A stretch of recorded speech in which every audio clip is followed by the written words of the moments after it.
or welcome back to my channel.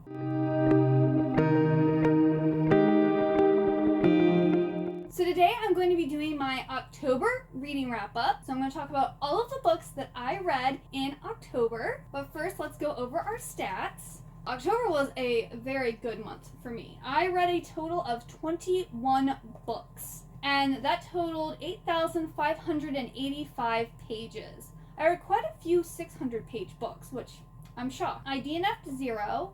I reread 0. There were books from 16 different series. There was 4 standalones. I own 21 of the books, but I also borrowed 5 of them because I actually listened to a lot of them on audiobook, so I borrowed them from Libby and or Audible. My average rating was 3.61, which I believe is higher than normal. My most read format was audiobook. My most read genre was fantasy. And my longest read was The Crown of Gilded Bones by Jennifer L. Armentrout. This one I gave 4 stars. I thoroughly enjoyed it. This is the 3rd book in the From Blood and Ash series. And most people that I watch anyway say that that this was a horrible book and the series goes downhill after this. But I actually really enjoyed this book. Like, there was a lot of, like, reveals still. There was a lot of, like, shocking things or building on the world. Not only that, but our 2 main characters are married now. And so you have more of this, like, married couple dynamic, which, as a married woman, I appreciate that because I do mostly read YA books. And you normally don't get to see, like, a married couple. It's always, like, leading up to them being a couple or, like, the struggles of them, like, being girlfriend boyfriend. You really don't get to see like how married couples act around each other. And it's funny because I was actually reading parts of the book to my husband because some of the things that the male love interest says to the girl, I'm like, you literally say this to me but like differently. It's not worded the exact same way, but it has the same like translation or whatever. And so I thought it was really funny how I kind of really related to the relationship of our main characters. So I thoroughly enjoyed it. But my favorite book of the month, which I am completely shocked, was Clown in a Cornfield and Clown in a Cornfield 2, Friendo Lives, which was by Adam Cesare. I gave both of these books 5 stars. I originally started out with 4 stars, but like I couldn't stop thinking about them, and then I found out that there's going to be a 3rd book called The Church of Friendo. I was just like, I cannot wait for this 3rd book. I keep on thinking about it, like, it was just so good. Once I finished reading Clown in a Cornfield, I literally went to the store the next day and bought the 2nd book and read it because I was like, I need more. And I'm not really into slashers. Like, I don't like watching slashers. I haven't really read slashers. But I loved almost like the social commentary that the series made. But it wasn't like super in your face. It wasn't like, I generally don't like social commentary in books where it feels like they're like being preachy or like trying to shove an agenda, and this was very subtle what they were doing, and I really appreciated it. And I also like reading it and trying to like figure out exactly what the author was trying to say, like what point he was trying to make, because it wasn't as in your face, in my opinion, as some other books are. So I really liked this. Like, I cannot wait for the 3rd book. I am so excited. And to my knowledge, there's not a release date yet, so I'm kind of sad. So Clown in a Cornfield is about this like small town. There's like this group of problem children, and one night the teens are having this like party at this barn that belongs to these people who are out of town. And all of a sudden this clown shows up and starts killing people. It's more than one clown. And so it proceeds where our main characters are trying to stop the clowns from murdering more teenagers. They are specifically going after the teens in this town. My next favorite book was The Crown of Gilded Bones, which I gave 4 stars, and I already talked about it. And then my next favorite read was Mina and the Undead by Amy McCall. I gave this one 4 stars. This was a book that I actually wanted to read last October, and I didn't get around to. It was different than I thought it was going to be, because I thought it was about this girl in 1995 whose sister gets framed for murder, or not, accused of murder. All the murders are kind of like vampire-esque, so I thought it was like someone was going to be pretending to be a vampire. No, there's actually vampires in this book. So when you go into this, there are vampires. It doesn't, I don't think, really spoil the story because you don't know who the vampires are. all of that gets like revealed much later on. You also don't know who the bad guy is. That was a shocking reveal. But we have Mina, and her and her sister are from England, and about a year ago their mom left them. And so shortly after that, Mina's sister went off to America in New Orleans to go to university, and Mina stayed behind with her aunt. Well, now it's summertime, so Mina is going to visit her sister, and they're both going to work at this like horror haunted movie mansion. Mina starts a relationship with one of her sister's roommates. The book takes place like over like, I don't know, like 2 or 3 days, and all these murders are happening, and her sister gets accused of murder, and Mina and her love interest are trying to figure out who's actually doing it while also trying not to get killed themselves. It was just a fun read. Like, I really enjoyed it. It was super fun. Alright, so now on to the rest of the books that I read. So the first book I finished reading in October was House of Salt and Sorrows by Aaron A. Craig. This one I gave 4 stars. This is kind of like a horror retelling of the 12 Dancing Princesses.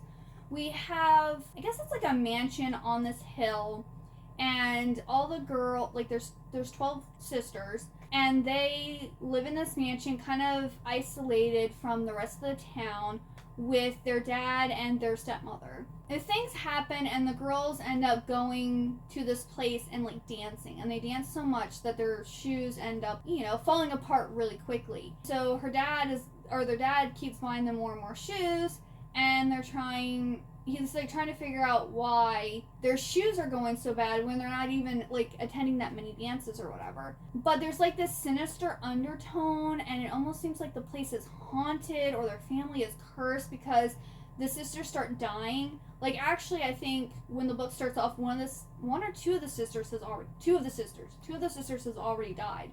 So there's 10 sisters left at this point when the book begins, and then they slowly start dying more and more. And so our main girl character is trying to figure out what is happening, and she's trying to save her sisters from dying or being murdered. She's not really sure, if they're cursed and the curse is killing them, or if someone's actually out to get them and making it look like they're cursed. Then I listened to Lair of Dreams by Leva Bray. This one was actually a surprise because the first book I really didn't like. I read the first book physically, and I think I gave it 2 or 3 stars. I don't remember.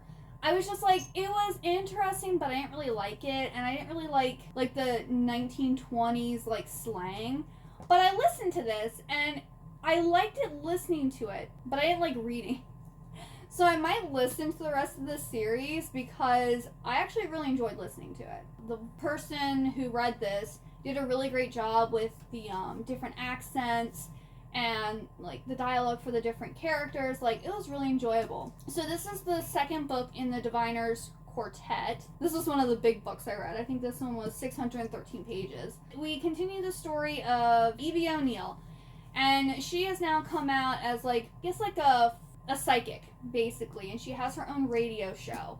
And we have another like supernatural type thing happening, especially where the Chinese immigrants live. They're falling asleep and they're not waking up. This has a lot of like learning more about the different diviners and their different powers, and also going into dreams. And there is also like this undertone of there is a bigger bad, almost like this is like a side baddie that they have to defeat, and there's a bigger bad guy that's out there. And it was really interesting. It was fun. It was good. I liked the characters, and yeah, so I really enjoyed the second book. And again, I think I'm just going to listen to it because reading the first book was not enjoyable, in my opinion. Then I read The Queen Will Betray You by Sarah Henning. This is book 2 in the Kingdoms of Sand and Sky. The first book is The Princess Will Save You, and it's kind of a reimagining of The Princess Bride. So this is continuing on from that. Our 2 main characters, Alma and Luca, are our 2 main characters. And Alma has now taken kind of control of her kingdom, and her and Luca have decided that they want to work together to better the Sand and Sky. But we have Alma's mom, who is kind of a bad guy, and then we have multiple bad guys who are trying to basically take over the Sand and Sky and like control this place. I will say, while the first book is very much like The Princess Bride, the second and third book aren't.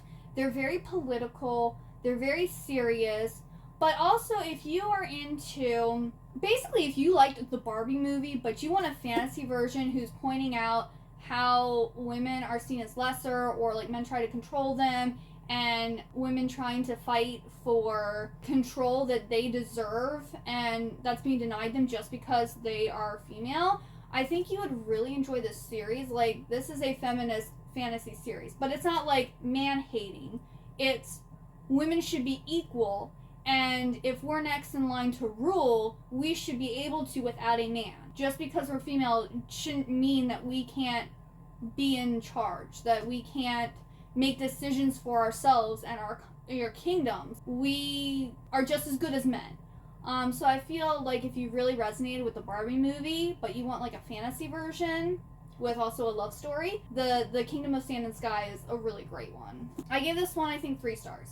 Then I read Otaku Elf Volume 4 by Akihiko Higuchi. And this is the 4th volume in the series, and it's about a elf who is this deity at this shrine, and her shrine maiden, and the elf is kind of a otaku hikikomori who just wants to stay in the shrine and do her otaku things, like build her figurines and play video games. Well, the shrine maiden wants to get her out and to like involve herself in the lives of those that worship her. And it's a cute, sweet little, like, slice of life manga. I gave this one 3 stars. Then I also listened to Dead Ever After by Charlene Harris. I believe this is the last book in the final Suki Stackhouse novel. So this is it. This is all she wrote.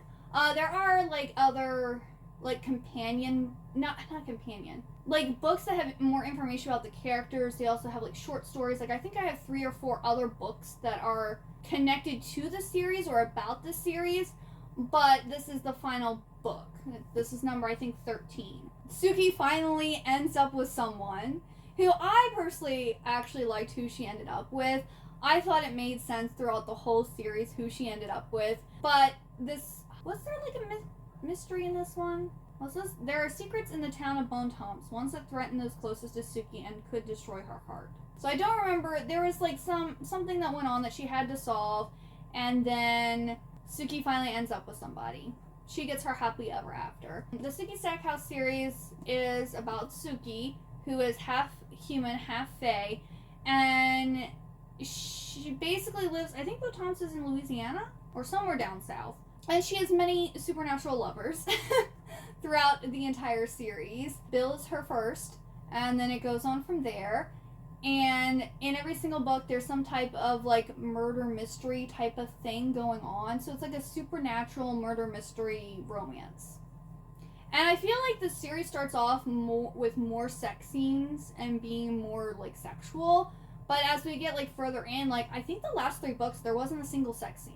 I mean, I'm fine with that. It's just, it's funny that it started out heavy with that. I wonder if she did that to get people pulled into the series. And then once you're in the series, she's like, well, now you're hooked, so I don't need to be putting that in anymore. Which, I mean, honestly, you don't need that in there anyway. But I just found it interesting how it just kind of, like, disappeared.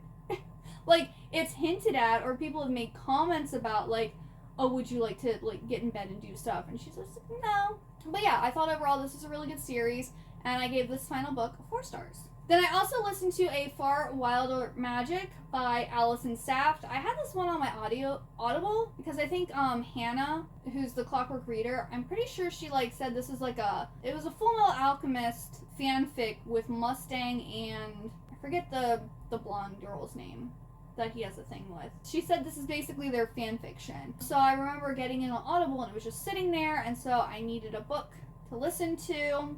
And none of the books on my TBR I don't think were available yet through Libby. So I was like, I'll give this a shot. And it was okay. I don't think it was anything special. I ended up giving it 3 stars. It's basically about this girl who's kind of almost like an outcast. Like, she lives off in, like, this mansion outside of town and doesn't really communicate with anyone, doesn't really have any friends. Her mom, since her dad died, her mom like goes on these really long trips, and her mom's been really gone a really long time now, and she thinks if she catches this animal that her mom needs to make a philosopher's stone, I believe, she thinks her mom will come back. So there's this new guy in town who's looking to become the apprentice of an alchemist. And she tells him if he enters this competition with her and helps her catch this animal and gives it to her, she will convince her mom to train him. Which is all a ruse because she doesn't even know if her mom's alive or not. She's been gone for months. But they team up and they kind of form this like little like relationship and fall in love, and it was cute, but it was just okay. But who knows, maybe the audiobook wasn't the right move for me. Maybe reading it physically would have been better, but I'm not gonna buy it, so it is what it is. Then I was super excited by this book, and it kind of let me down. But that is Sword Catcher by Cassandra Clare. If you didn't know, Cassandra Clare is my favorite like YA author because she wrote the Shadowhunter series. But she came out with her first adult fantasy story, and oh boy, was this a long book. This one I gave 3 stars, and this one was 624 pages. This was my second largest read of the month. And let me tell you, it was a lot longer than it needed to be. I don't read a lot of adult fantasy for this specific reason. There is so much world building and character like introduction, and like there's just like all like I felt like this book is literally like the prologue for the series. And I don't think a prologue should be 613 pages. No, sorry, 624 pages. That's a really long prologue because this basically is just setting up the world, introducing our players so that we're getting to like the meat of the story, in my opinion. We also don't have any concrete relationships in this book yet. Like, there's hints, and there's, like, crushes, and there's, like, oh, I think they're probably going to get paired up. But no one has actually been paired up yet in this huge book. And while the writing, you can very much tell that Cassandra Clare wrote this, it just felt very drawn out. It could have been probably, like, 300 pages, like, half as long. And it would have been perfectly fine. So I am going to continue the series because now that we've gotten through the prologue, I'm hoping that it actually will get good. We'll start having like, there's a little bit of banter between our girl main character and then one of, I guess like the main side characters, I guess is what he would call. I don't think he's a main character. So there was like a little banter and a little back and forth and different stuff with them, but it just didn't hit the same as like a Shadowhunters book, which was also kind of disappointing. Like, I'm honestly not rooting for any of the relationships right now. Like, I'm not feeling any of them. Where like in a Shadowhunter book, like halfway through the first book, you're just like, no, they need to be together. Like, you know, it's really like the angst and the forbiddenness of being together. It just, you know, it's tugging at your heartstrings and like it's just not doing anything. So yeah, if you like a lot adult fantasy, you probably would really enjoy this. But if you're not really into adult fantasy, for all the reasons I've already mentioned, I wouldn't recommend picking it up. I'm just going to continue reading it because Cassandra Clare wrote it. If someone else had written it, I probably would not continue. Then I read The 10,000 Doors of January by Alex E. Haro, and I was super excited for this book, and it was just okay. Like, I also gave this one 3 stars.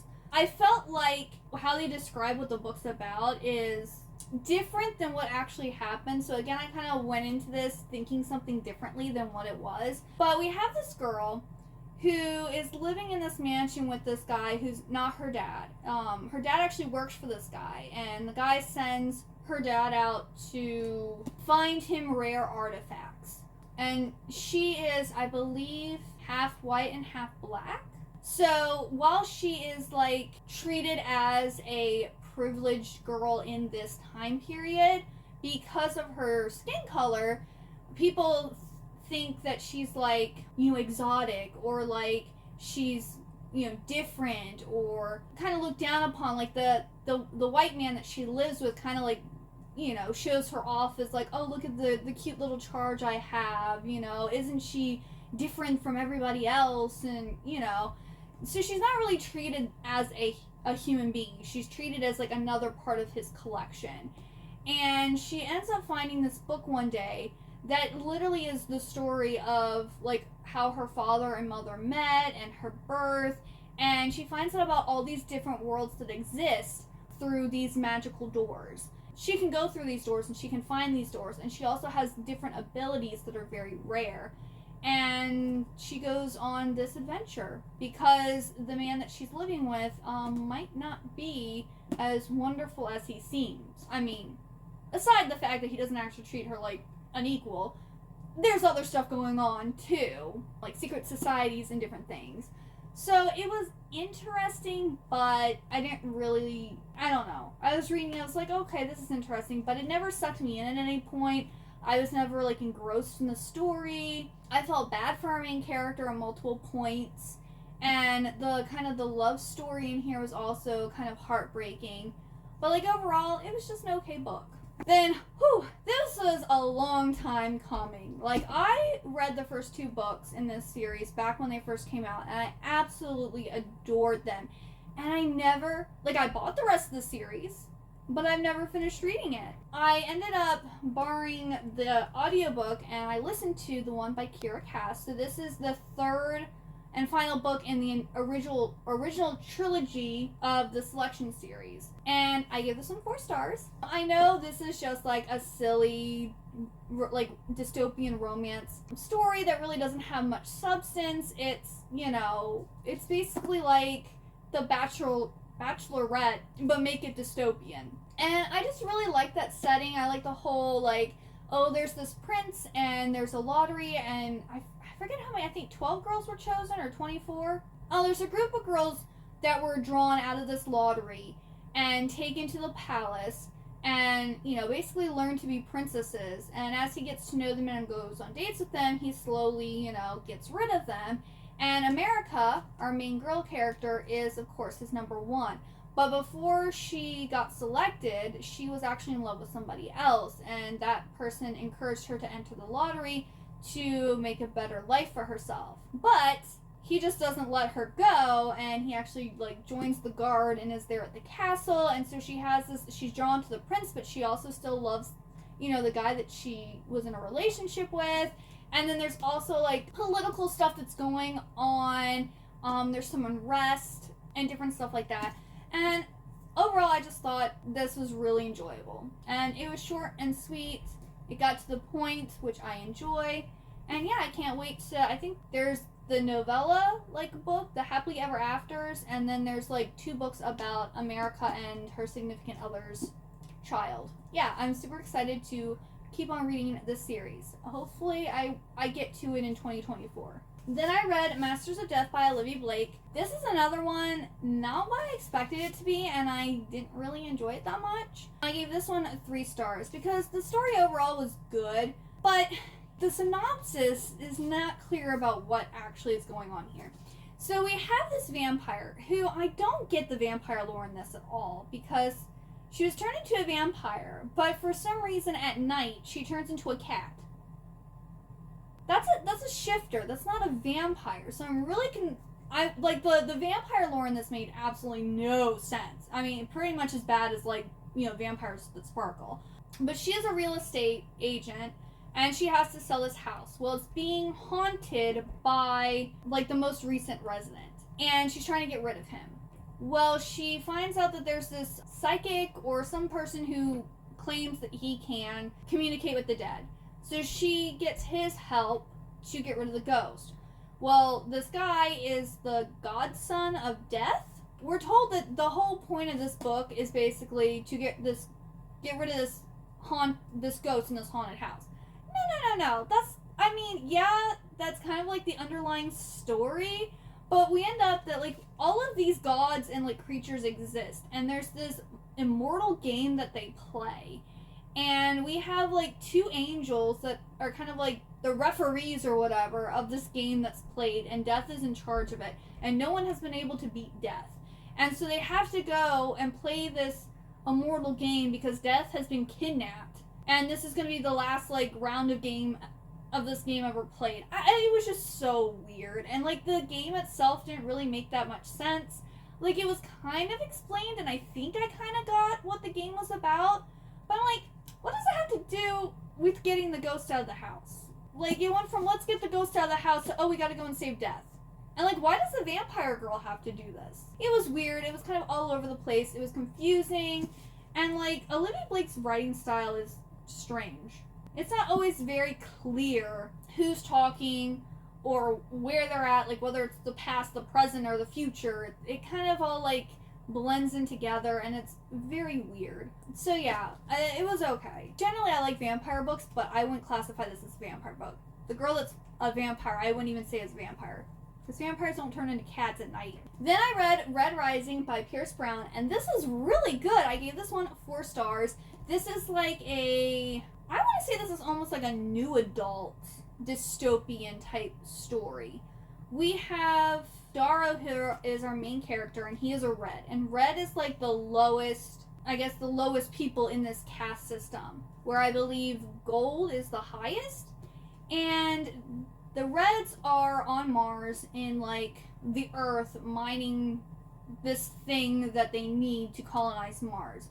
Well, unbeknownst to the Reds, Mars has already been colonized. It's been colonized for hundreds of years, and they've been underground, slaving away, not knowing that there's a whole world up above that's living happily with them suffering underneath the Earth. Well, Darrow finds out about this, and he's recruited by, like, this, like, group of rebels to infiltrate the golds and basically bring them down. So we have him go through major plastic surgery and learn how to be a gold, and then he's put in this competition at this academy to kind of prove his place and get a higher ranking spot in this school. So it's kind of like the Hunger Games, but slightly different. But it definitely has Hunger Game vibes to it. And, like, he was married. Something happens to his wife. Not gonna say what happens. So I would say this is more like a new adult dystopian type story.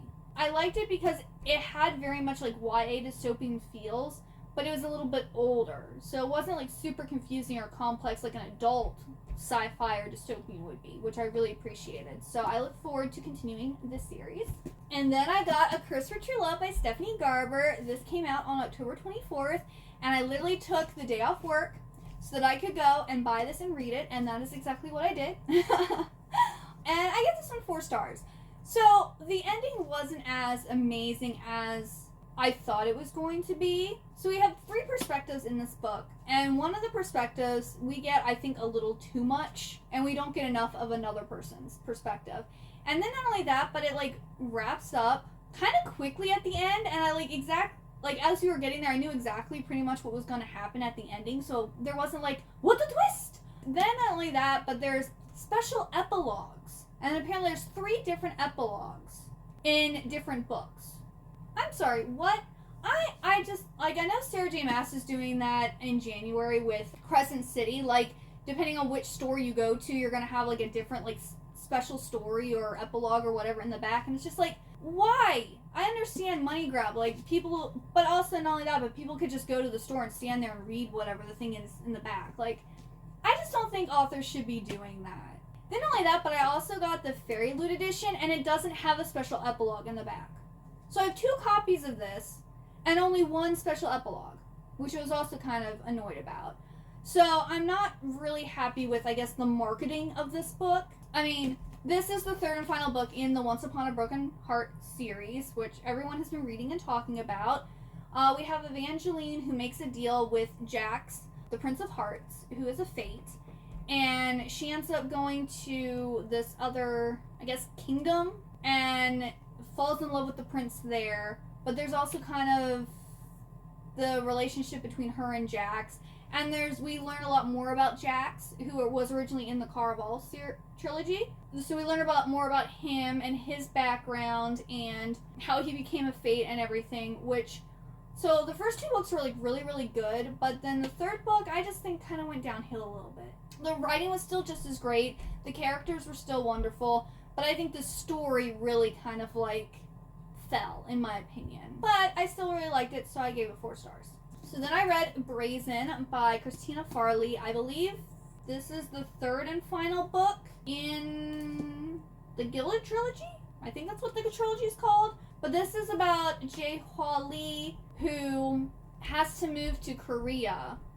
And she ends up finding that there's, like, this magical other world of gods. And one of these gods was basically jilted or refused by one of her ancestors, and ever since then, the eldest daughter of her family has been like basically kidnapped by this god.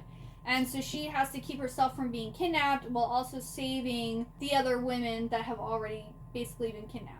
More so like free their souls because they're dead. That's like the first book. And then the second book, we have this other bad guy who's wanting to use her because she's not fully human anymore. And so she makes some decisions that she feels is for the best, and other people don't agree with her. I think I give this one 3 stars too. Yeah, like it was an okay trilogy overall. I wouldn't necessarily recommend it. They're fun, quick reads, especially the first book. Like the story overall is just kind of silly. I'm sorry, dude. So she refused you. Why don't you just go and find someone else? Like, you're a god. I'm pretty sure you could find another beautiful woman to like be in love with you. Like, why are you so fixated on the fact that this one woman refused you? I just find that silly, and it irks me. But yeah, it's an okay series overall. Then I read Dreams of Gods and Monsters. This is the 3rd and final book in the Daughter of Smoke and Bone trilogy. I gave this one 3 stars. I really liked the first book in the series. Daughter of Smoke and Bone was really, really good. I thoroughly enjoyed that. But after that, it just got really dark and was like war politics and like a lot of fighting and I guess racism too, because you have the angels versus the demons, and they're basically just against each other because they're different. We do have Susanna and her love interest that kind of are like a bright point in the series. They are very cute. I also listened to this book too, so it was fun listening to all like the voices and everything that the voice actor did. That was fun. And it also made the book go quicker because, yeah, this is another 600-page book. This one is 613 pages. I read a lot of 600-page books. I don't know how I read so many books with these biggies. It must have just been all the audiobooks. But basically, in Daughter of Smoke and Bone, we have Karu. And she is a, I believe, college student in the art program in Prague, I think is where she's at. And her best friend is Susanna. Karu has been raised by these demons, and one of, like, I guess the guy who she kind of sees as like her, or the demon that she sees as like her dad, is a bone collector or teeth collector. So she actually will travel around the world collecting teeth for him. She doesn't know what he uses them for, but she collects them. And then there's also 2 like female demons that live with her dad that also kind of like take care of her and raise her. Well, one day all of a sudden, these portals that the demons use start disappearing, and this black hand print is like showing up on them. So she's trying to figure out who is shutting down these portals and how do I stop them. Well, come to find out, it's angels doing this, and the demons and angels have been at war for a very long time, but the angels have upped their game, and they want to obliterate the demons pretty much. And then Karu finds out that she's basically a reincarnated person, and that she was in love with an angel. Stuff goes from there, but basically the rest of the series is the war between the demons and the angels. The first book was just so good, and the other 2 books are just not my type of book. So yeah, I mean, if you like a lot of fighting and war politics and kind of like morally gray characters, I would say you might like this series, but overall it just wasn't really for me. Then I read The Ex-Hex by Aaron Sterling, and I gave this one 3 stars. This is like a short, sweet, basic, shallow romance between 2 witches. We have our main girl character who one summer, I think in college, is dating this guy, and they kind of had like a whirlwind romance. And then he reveals to her that he's actually betrothed, and he has to go back home to break off the betrothal because he loves her. Well, she gets really mad and upset and basically dumps him. So her and her cousin end up doing like this fake hex thing to like make her feel better. Well, it turns out that the hex was actually real, and so 9 years later he comes back to town and activates the curse, because apparently it didn't affect him until he came back to town. Well, he has come back to town to like re-energize or reset the ley lines. So when he goes to do this, his curse goes into the town and it starts causing all this havoc. Well, him and our main girl character have to work together to break the curse to get the town back to normal. But like, the relationship between our two main characters was not believable. It was literally all about sex. There was nothing deep. That's why I said this is a shallow romance. If you like Sally Thorne, like her romances, like The Hating Game or Angelica Frankenstein Meets Her Match, where it's literally just like we're hot for each other and we want to have sex all the time, you'd like this romance. But for me, that's not romantic to me. That's not romantic at all. There's like no substance, there's no emotional connection, there's no depth to the relationship at that point. I literally wasn't rooting for our main characters. It was quick, it was short. There's this part where the cousin's cat starts talking and he literally talks like you'd think a cat would, and it was really funny. I would say that was like the best part of the book, was when the cat was talking. So I don't know why so many people like hyped up this book and like talk about how cute it is and how much it's like Halloween Town. Like, I didn't get those vibes. I mean, I'm not gonna give it a bad rating because it wasn't a bad book. It's just not my type of romance. So that's why I still gave it a 3 stars. Then I read The Writing Retreat by Julia Bartz. This is a kind of like thriller, I guess, book. But we have this famous author who is doing a competition, a writing competition at her mansion, basically out in the middle of nowhere. Well, she has chosen 4 people, but one of the girls has dropped out. So our main girl character and her ex-best friend are friends with this other lady. And this lady submits both of their papers to this famous author to be considered to fill this 4th spot. Well, the famous author has decided that both of them will be coming. So she's going to have 5 girls or women competing in this writing competition.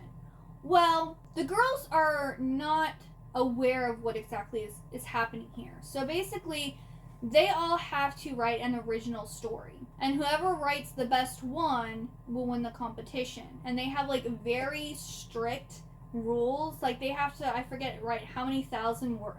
Is it like 3,000 words a day? 6,000? I don't know. It's like a big number of words that they have to write a day. And if they don't get it done and be able to present like their portion of the story by a certain time each day, then they are out of the competition.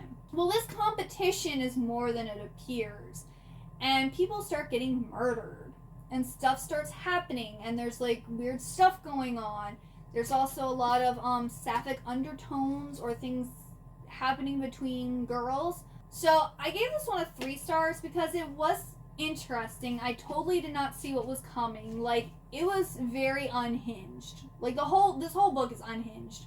And it's about unhinged women too. So if you like that, if you like girl-girl relationships and like unhinged women, you probably would really enjoy this. But not for me.